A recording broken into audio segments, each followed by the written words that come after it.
Olá, pessoal. Estimado doutor Valmir, nosso conselheiro, nosso vice-presidente acadêmico, uma satisfação tê-lo conosco. Boa tarde, doutor Tiago. Satisfação poder revê-lo. Abraço a todos que estão nos acompanhando aí nesse dia.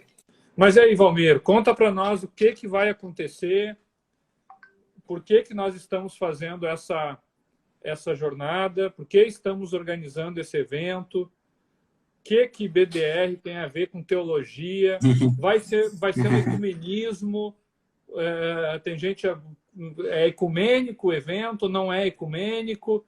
Conta um pouquinho para nós aí dessas questões.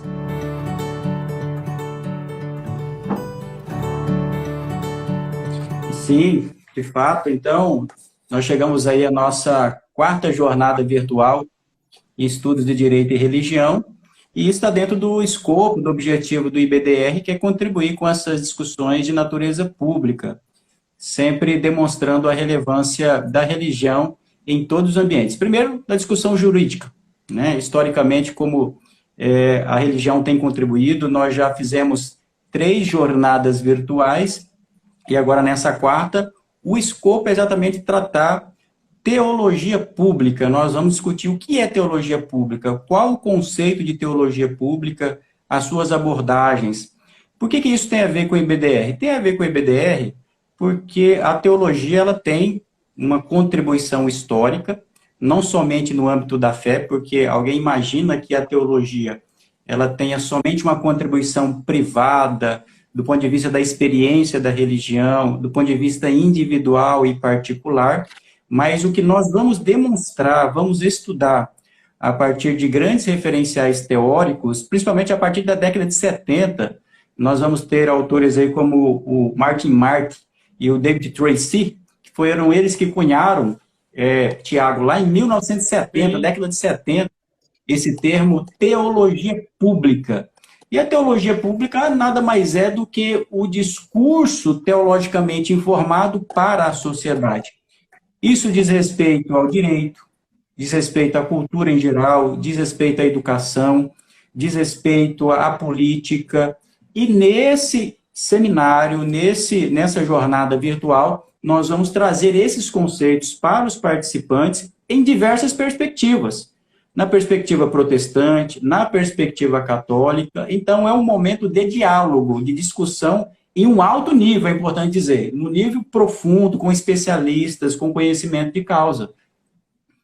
Então nós teremos convidados, pelo que tu disseste, das mais diversas linhas teológicas, cada convidado falando a sua cosmovisão, falando como ele entende que a teologia pode ser um fator de busca do bem comum, de busca do florescimento humano. Então, essa vai ser a ideia. O cristianismo possui diversas visões, diversas cosmovisões, e nós traremos, na quarta jornada do IBDR, diversos palestrantes com diversas visões diferentes, mas com um objetivo comum: a demonstração que existem várias formas e nas diversas visões da teologia contribuir com o florescimento humano, como já tem contribuído desde o início da Igreja Cristã. Se a gente for falar em contribuições da Igreja Cristã para a civilização ocidental, tem livros e livros e livros aí que falam sobre isso. A ideia aqui são aspectos contemporâneos, questões atuais, né? Eu chamei o Alex de novo, o Alex continua com a internet ruim, o professor Ives daqui a pouquinho vai entrar, eu estou conversando aqui com ele pelo WhatsApp, mas ele está certo, ele vai entrar, tá? Ele só está enfrentando uma situaçãozinha lá, mas ele já está entrando. Enquanto isso, a gente vai conversando, então. Infelizmente, a internet do nosso querido confrade Alex tá ruim, pelo visto. A Lígia está digitando ali, não sei se a Lígia está junto com o Alex nesse momento, mas o Alex não está dando certo, né? Então, gente, como o doutor Valmir, que também é pastor, que também é teólogo, que vai ser um dos palestrantes, que vai trazer a visão pentecostal sobre teologia pública, né? Falou, agora há pouco, nós teremos, então, diversos painéis. E o primeiro painel vai tratar a função pública da teologia, né? Que é mais ou menos isso que a gente está colocando aqui, qual a função pública da teologia para o florescimento humano, para o bem comum, para as instituições políticas. Quem vai trazer essa temática para nós? Os expositores serão o reverendo Davi Charles Gomes e o reverendo Felipe Fontes, com debate proporcionado aí pelo reverendo Douglas Batista. Então, isso é interessante, porque tanto o reverendo Davi quanto o reverendo Felipe têm uma cosmovisão calvinista da teologia. Já o debatedor, que é o pastor Douglas, né, ele é um arminiano pentecostal. E quem vai mediar esse debate também é um arminiano pentecostal. Então, vai pegar fogo essa segunda-feira, né? Para vocês verem que não tem nada de ecumênico aqui. Vai ter debate, vai ter mediação, vai ser especial, né, pastor Valmir? Exato. A ideia foi exatamente proporcionar um ambiente de reflexão, de diálogo, de discussão cordial em alto nível, para demonstrar como cada tradição ela pode contribuir com esse tema, com esse assunto. Então, esse primeiro painel foi pensado exatamente no conceito, porque o que nós pensamos nisso, doutor Tiago, lembrando lá quando nós projetamos essa jornada? Porque teologia pública é um conceito que ele é discutido, é um termo que é falado muitas vezes, mas na grande maioria das vezes não se compreende, não se faz uma avaliação histórica do que seja essa teologia pública. Então, nesse primeiro painel, nós vamos estar estabelecendo as bases, começando lá atrás, com a história, os primeiros que cunharam esse termo, e depois vamos trazer aqui as abordagens contemporâneas, porque nós sabemos que no Brasil o termo ele passou a ser popularizado, mas dentro de um segmento da tradição cristã, o que não representa toda a tradição cristã de teologia pública. Então é importante nós destacarmos isso. Quem estuda teologia sabe que a teologia ela é bem abrangente. Ela tem a sua esfera da teologia sistemática, filosófica, mas também, mais recentemente, aí, nós temos também essa proposição que é a teologia pública. Então, esse será o assunto do primeiro dia do primeiro painel. Acabou de entrar aí na live nosso querido presidente de honra, professor Ives Gandra Martins. Uma alegria tê-lo conosco aí na live de lançamento da 4ª jornada de estudos em Direito e Religião do IBDR, esse ano aí abordando um tema tão importante que é a teologia pública, abordagens e desafios contemporâneos. O senhor está com a palavra aí para dar um alô para o pessoal, e aí eu só vou concluir quais são os 4 painéis, e depois nós queremos ouvir um pouco do senhor aí, qual a importância da teologia para as instituições políticas, para o bem comum, para o espaço público. Professor Ives, muito boa tarde. Olha, uma grande alegria estar novamente com os amigos. Fico inteiramente à disposição. Então, logo o meu querido amigo Tiago termina, eu começarei a exposição. Já sei que o tempo é limitado a 600 segundos, não é? Ou seja, 10 minutos.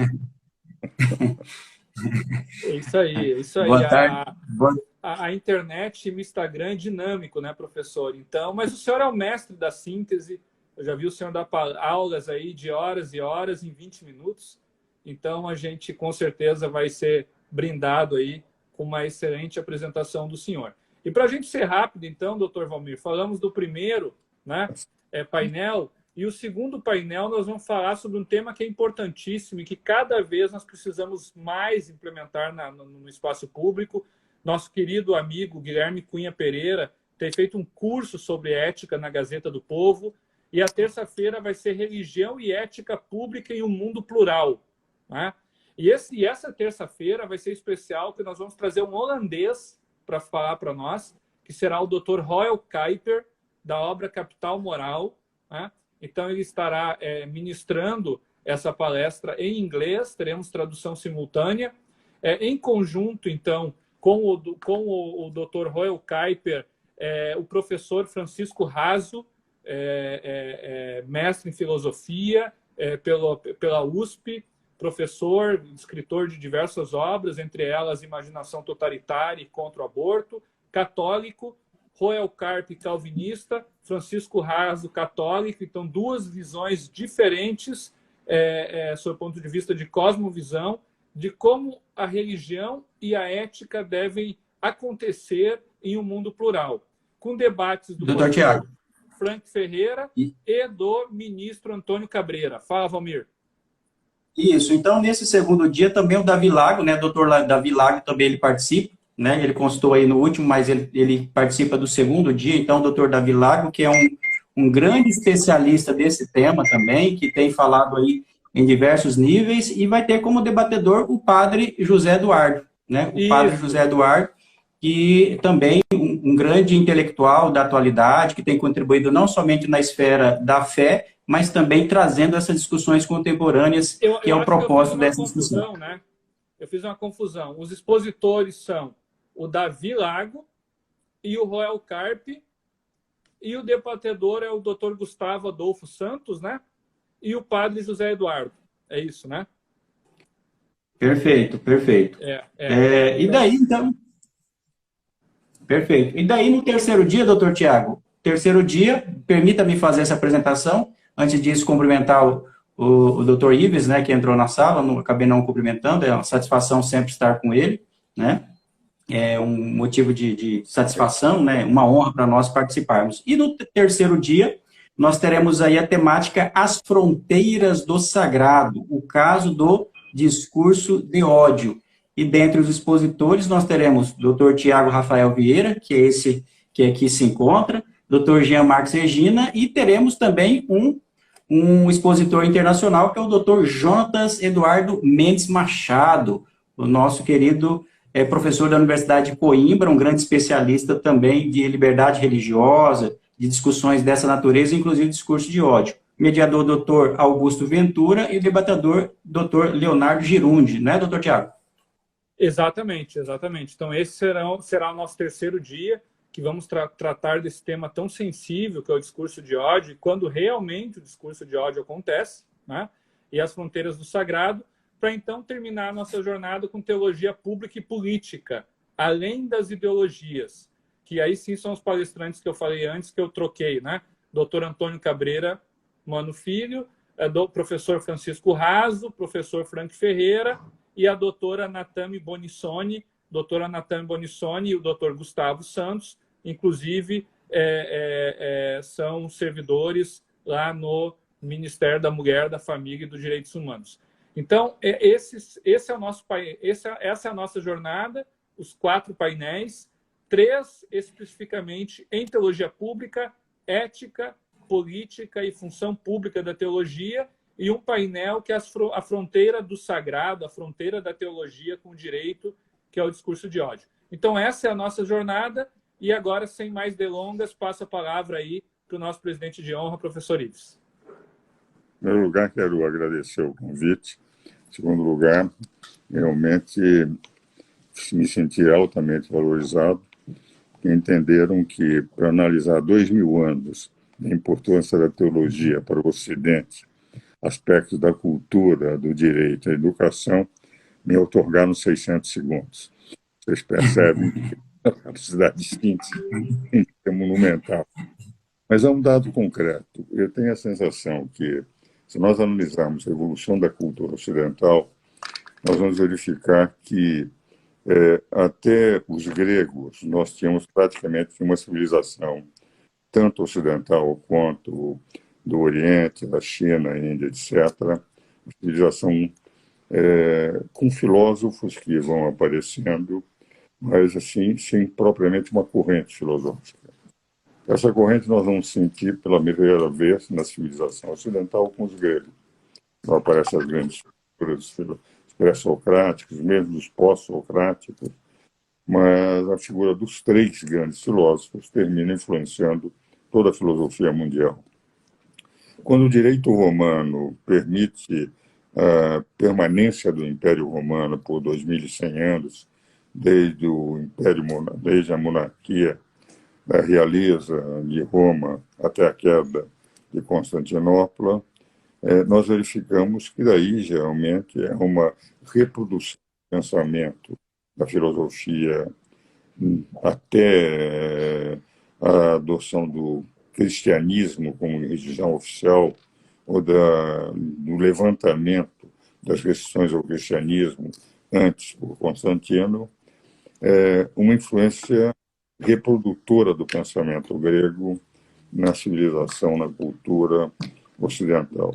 E a partir do momento em que nós temos a evolução do cristianismo, nós vamos vendo que os filósofos, os grandes pensadores cristãos, aparecem a primeira grande figura, temos diversos na patrística, autores durante quase 400 anos, que vão apresentando o pensamento cristão.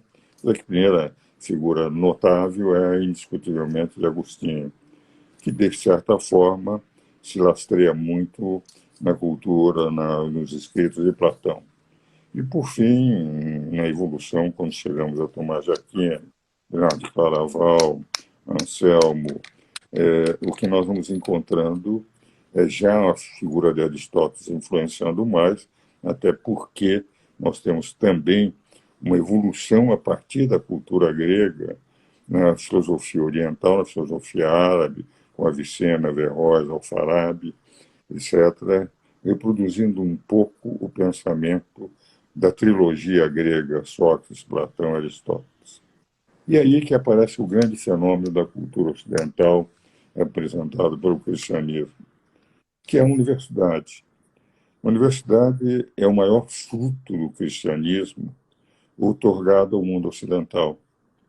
A cultura se concentra em escolas abordando os mais variados temas, e ela se deve fundamentalmente ao cristianismo. A Universidade de Sorbonne é o padre Sorbonne, que é considerado, que dá o nome, embora não tenha sido ele propriamente fundador, mas foi ele o uniformizador como universidade.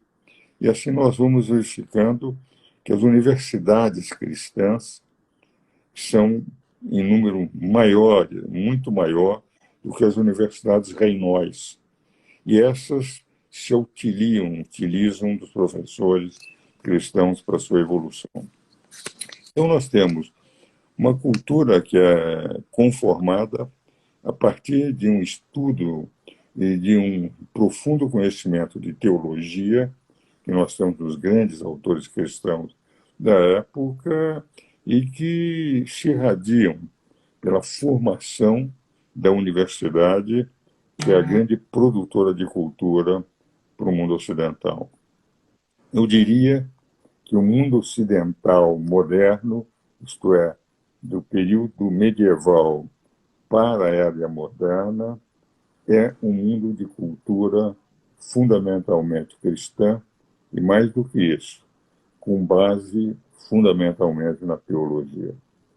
E essa evolução vai se dando de tal maneira que nós vamos encontrando dentro do direito, dentro da cultura em si, e quando se fala em cultura e educação, a educação é o primeiro degrau da cultura. Primeiro, a pessoa precisa ser educado inicialmente, para depois adquirir um patamar maior, que é contornar, conhecer, aproveitar o que há de conhecimento, formando a sua cultura, tendo aquela base da educação. Então, o que nós vemos é que o próprio direito vai se conformando a partir dessa formação das universidades e da presença cristã, e vemos, inclusive, nesta evolução, algo extremamente importante, que é, nada obstante as monarquias absolutas que existem até o século XIX, mas até a Revolução Francesa, nós encontramos que o direito, não o direito do poder, mas o direito aplicado, como acontecia nos códigos orientais, códigos anteriores ao direito romano, aos grandes legisladores da Grécia, Licurgo, Solon, Drácula, nós encontramos princípios que são princípios próprios do cristianismo. Temos o século XIX, o iluminismo que pretendeu discutir a presença de Deus, que a cultura não seria uma cultura cristã, mas a cultura dos iluministas. Mas vemos um retorno durante o século XIX para o pensamento cristão cada vez mais profundo, porque daí se discute os fundamentos do direito natural, os fundamentos de todo o direito. E a influência de tal ordem que nós verificamos a plena discussão no século XX entre o positivismo jurídico e o justnaturalismo. Saindo a figura de Kelsen como grande positivista, aquele que não acreditava na moral dentro do direito, mas sim o poder que definia as normas, e é isso que conformava o direito. Moral não era matéria íncita ao direito. Nós vemos depois da Segunda Guerra Mundial um refanamento com Esquerdo, Pus, Evada, uma série de justnaturalistas de grande nível, o crescimento do direito natural. Mas nessa influência do cristianismo, na formação, nas lembranças dos princípios de direito natural, o grande documento jurídico, que é fundamentalmente um documento cristão, que tem como fundamento o direito natural. Esse direito natural que encontramos em todos os grandes autores cristãos de todas as épocas, é a Declaração Universal dos Direitos Humanos, escrito por um justnaturalista atomista, René Cassin, aprovado pela ONU, que é a prova de que o direito natural é a base do direito positivo. Vale dizer, em nível de direito, a influência foi extraordinária. E em relação à cultura e educação, as grandes escolas, as grandes universidades de caráter cristão, nós fomos encontrando a formar, a buscar a formação de jovens nessa perspectiva de amplidão da cultura. Então, para concluir nesse último minuto final, o que eu quero dizer é que toda teologia tem uma influência... Se o senhor precisar de mais um tempinho, pode ficar à vontade. Não, tem um fundamento muito grande para dar essa conformação do mundo atual, do mundo cultural atual, da educação, cultura, conformação do direito nos seus princípios fundamentais. Então, estendendo 1 ou 2 minutos mais, só para concluir um aspecto. Quais são os nossos grandes inimigos? São aqueles que trabalham contra os valores, que entendem que libertinagem é sinônimo de liberdade, que entendem que o egoísmo deve prevalecer sobre o altruísmo, que entendem que o cidadão, como não tem que pensar em Deus, tem que viver a vida, todos os seres são degraus para crescer na vida. Não pensam no outro, pensam em si. Passam a ficar até infelizes com a felicidade dos outros quando acham que deveriam estar no lugar em que os outros estão. Passamos a ver uma sociedade utilitarista, uma sociedade não cristã, uma sociedade que pensa muito mais em fazer com que o sucesso na vida, a qualquer preço, o sucesso na vida pessoal, a qualquer preço, a realização dos próprios egoísmos, a qualquer preço, é aquilo que eles chamam da liberdade de viver. Contra isto é que as religiões, e fundamentalmente o cristianismo, nas suas diversas vertentes, permite que se combata esta linha de raciocínio, que efetivamente, quando posto na prática, só tem através da história, trazendo decadências, E se nós analisarmos a história, vamos verificar quantas vezes a história vê povos que cresceram, quando eles perdem os valores da sua conformação como povo, eles se deterioram.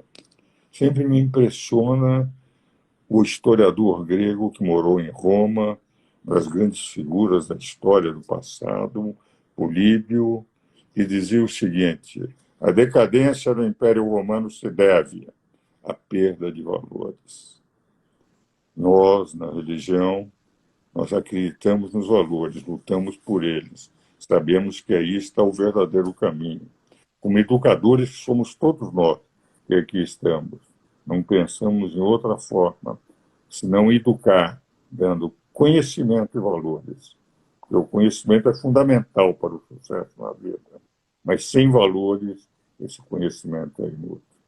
E eu estou absolutamente convencido que a grande revolução nesses 2000 anos foi a luz do cristianismo.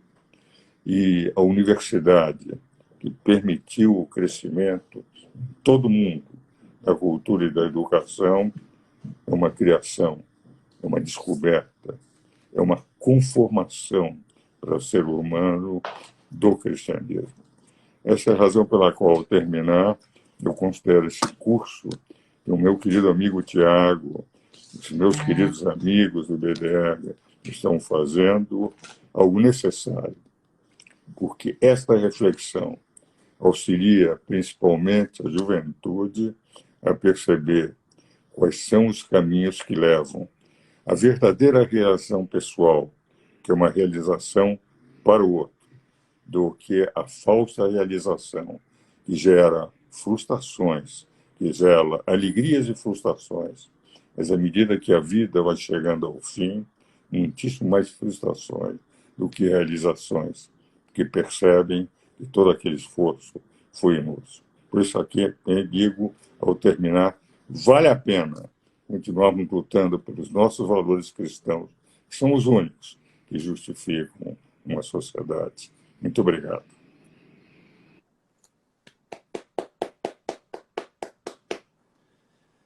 Valmir, eu não tenho palavras para tecer qualquer comentário. É realmente algo assim formidável diante do desafio que nós apresentamos ao Dr. Ives e falar de tanta coisa em um curto espaço de tempo, mas o Dr. Ives, com a sabedoria que lhe é peculiar, nos apresentou um relato histórico aí tão pertinente e tão profundo ao mesmo tempo. E de tantas coisas, né, Dr. Ives Gandra, quando nós falamos de teologia pública, às vezes se imagina realmente que é algo só privado, mas o direito, como o senhor bem destacou, na educação, a criação das primeiras universidades, e agora no direito nós estamos aí em um ambiente do Brasil que esse tema vem à tona. Nós lembramos do direito não somente na dignidade da vida, isso é um valor da teologia, principalmente da teologia cristã, mas também da divisão de poderes, né? Foi a teologia cristã, inclusive, que destacou esse aspecto, né? Olha, o poder não pode ficar centralizado. Por quê? Porque o homem é corrompido, ele foi afetado pelo pecado. Daí a importância, portanto, de que os poderes sejam limitados, legislativo, executivo e judiciário, e esse tema volta à tona agora na nossa realidade brasileira. O senhor percebe também dessa maneira? É um valor também para o judiciário no sentido de limitação, doutor Ives? Sem a dúvida. É interessante. Todo mundo cita o Montesquieu, principalmente quando não lê. São poucos que leram do espírito das leis. Mas algo que eu sempre realço nos meus escritos é algo que me impressiona, porque Montesquieu, quando ele, na verdade, não criou a tripartição dos poderes. Nós tivemos elitista em Atenas, Locke mesmo sobre a sociedade civil, nos escritos sobre a sociedade civil, já de certa forma conforma. Mas ele deu uma sistematização, melhor dizendo, a divisão dos poderes. A harmonia e independência dos poderes. Mas ele foi muito criticado na época. E o argumento que se utilizava contra Montesquieu era o seguinte: poder dividido não é poder. Poder só é quando se pode exercer por inteiro. Ora, quando se divide o poder em três poderes, a crítica que se fazia do espírito das leis é que poder dividido não é poder. E Roma, no terceiro milênio, ela chegou num determinado momento no ducentismo romano a ter dois imperadores e dois Césares ao mesmo tempo no império. Entende? E isso era utilizado como argumento. Foi um período que nenhum César, nenhum imperador durava 4 governantes, portanto, distintos em níveis, duravam mais de 4 ou 5 anos, porque eram sempre assassinados, não havia garantia. Eles diziam, isso vai acontecer com Montesquieu. E o que Montesquieu disse em crítica a esse aspecto? Ele dizia o seguinte: é necessário que o poder controle o poder por uma razão muito simples. O homem não é confiável no poder. Vai dizer, poder absoluto, é Lord Acton, só gera corrupção absoluta. Porque o poder tende a ser corrupto. Na minha breve teoria do poder, eu mostro através da história como o poder em si é difícil de ser exercido e a corrupção é inata ao poder, a luta é diminuir ao máximo a corrupção. O Montesquieu dizia que o poderes tem que ser independentes e harmônicos. E o Brasil não tem tido isso. E é isso que nós temos que tentar fazer no Brasil. O Constituinte colocou, com a preocupação de que os poderes fossem efetivamente poderes harmônicos e independentes, dos artigos 44 a 135 estabeleceram exaustivamente a competência de cada poder. Dizendo, nós estamos dando tudo que vocês podem fazer para ninguém ter a tentação de invadir o outro poder.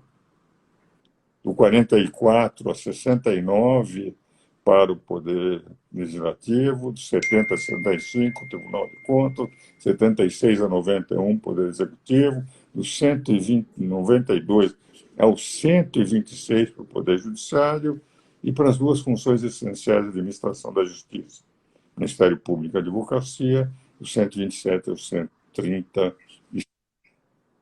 Para dizer, não pode haver invasão. E o que nós estamos vendo, a intranquilidade que hoje vivemos, é com uma invasão permanente, principalmente do Poder Judiciário, na competência dos outros poderes. Sem entrar em discussão sobre a qualidade dos ministros do Supremo, que eu sempre considero muito boa. Tenho livros escritos com eles, sei dos seus escritos, li.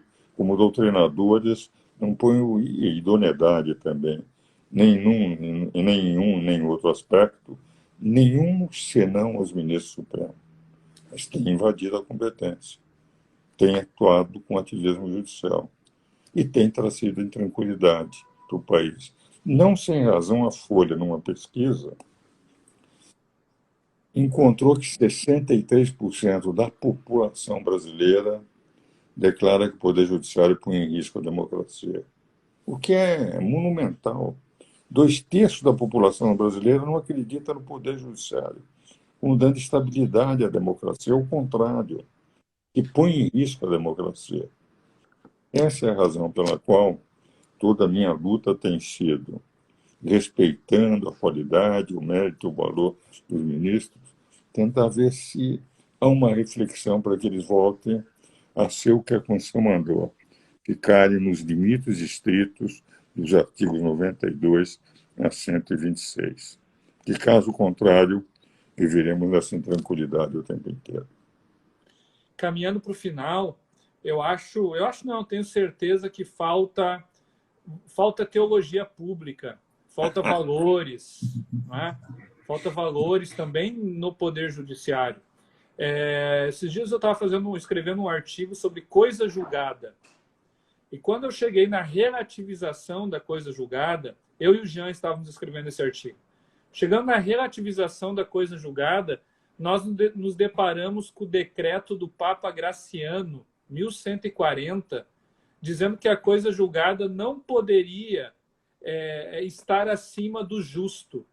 Então, se uma sentença, por mais que fosse de 10 anos atrás, ela fosse injusta, ela poderia sim ser relativizada.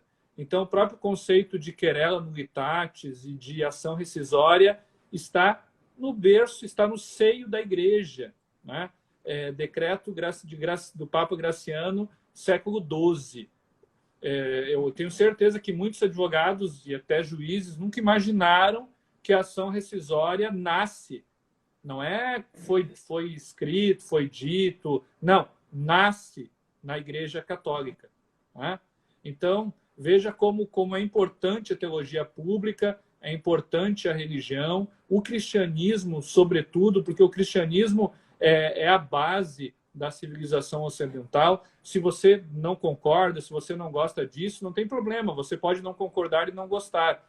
Mas já tem aquele velho ditado, né? Contra fatos não há argumentos, né? Então, o cristianismo é a base da civilização ocidental. Em todos os aspectos, a gente se depara com a semente do cristianismo lá, quer seja o cristianismo na vertente católica romana, quer seja também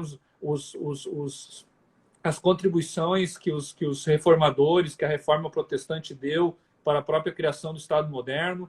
Então, gente, teologia pública é indispensável para que a gente entenda a sociedade política que nós vivemos, né?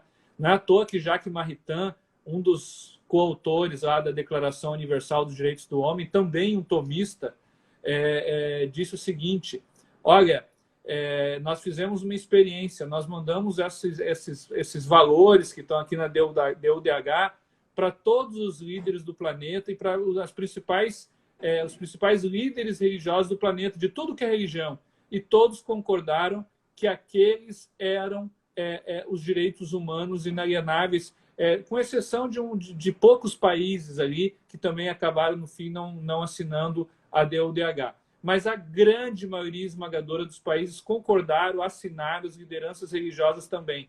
E aí o Jacques Maritain diz um segredo, né, professor Ives? Ele diz o seguinte: nós perguntamos se era os direitos inalienáveis, mas nós não perguntamos por quê. Porque se a gente perguntasse por quê, ia dar um problemão. Mas eu vou dizer para vocês o porquê. O porquê Deus entregou esses direitos inalienáveis ao homem lá no Monte Sinai, conforme está escrito em Êxodo 20. Isso a gente não contou, né, para o pessoal. Mas são fatos. Se você pegar a DUDH e pegar o livro de Êxodo na Bíblia, capítulo 20 em diante, você vai ver a DUDH toda lá, né, professor Ives? Não, isso de querer não aceitarem essa influência, eu também sempre brinco com o que os cientistas, e pego a obra do Carl Sagan, que foi a obra que tornou, digamos, palatável na televisão a astronomia, e em que ele dizia que o Big Bang, todo mundo começou a conhecer pela televisão o Big Bang, e ele era ateu, ele disse: não, agora descobrimos que criou o universo, foi o Big Bang. Se ele lesse a Bíblia, diria que o Fiat Lux, faça-se a luz, em que começa o Gênesis, é o Big Bang. Quer dizer, faça essa luz no universo, só pode ser aquela explosão que iluminou o universo. Quer dizer, qualquer judeu, qualquer hebreu analfabeto há 4.000 anos atrás sabia aquilo que ele levou 4.000 anos para descobrir e pensou que fosse uma grande descoberta. Os cientistas que era uma grande descoberta. No início, porque não leiam um texto fundamental. Faça-se a luz, é o Big Bang. É o aparecimento dessa explosão, que vem demonstrar, e a toda a ordem de viração do Gênesis, também a ordem que foi descoberta. Então, na prática, a teologia influencia, mesmo aqueles que não querem admitir que eles não gostam de ler aquilo que poderia auxiliar melhor até a compreensão científica deles. Meus caros, já falei demais, quero dar um grande abraço a todos os meus amigos aí do IBDE. Vamos encaminhar para o fim, professor. O Valmir só vai dar o serviço aí da jornada, a data e tal, e a gente se despede. Perfeito. Ficaríamos aqui muito mais ouvindo o Dr. Ives Gandra, né? Mas quem gostou dessa temática pode, então, participar dessa nossa 4ª jornada virtual em Estudo de Direito e Religião, promovido pelo BDR. O evento vai acontecer dos dias 23 a 26 de maio, sempre começando a partir das 20 horas, evento totalmente online, de forma, né, ao vivo, e quem não puder assistir durante a semana, poderá também assistir às aulas que estarão gravadas. O link da inscrição está aí afixado, né? duit.com.br/4-jornada-IBDR. Valor da inscrição, somente R$ 30, um valor muito baixo pela qualidade dos palestrantes e dos temas que serão abordados. E os participantes terão direito, inclusive, de um certificado digital. É isso, doutor Tiago? É isso. Obrigado, Valmir. Obrigado especialmente ao professor Ives Gandra, que abrilhantou muito o nosso lançamento da nossa jornada. Obrigado a quase... Teve um momento ali que chegou perto das 200 pessoas ao vivo. Obrigado a todos vocês que estiveram conosco. E nos vemos, então, lá no dia 23 de maio, na jornada do IBDR. Professor Ives, professor Valmir. O professor Alex pediu desculpa aqui a todos, a internet dele estava ruim, por isso ele não pôde participar. Então, professores, muito obrigado. Deus abençoe e uma boa semana a todos. Grande abraço para todo mundo. Aquele abraço. Grande abraço. Grande abraço, doutor Ives, doutor Tiago e a todos.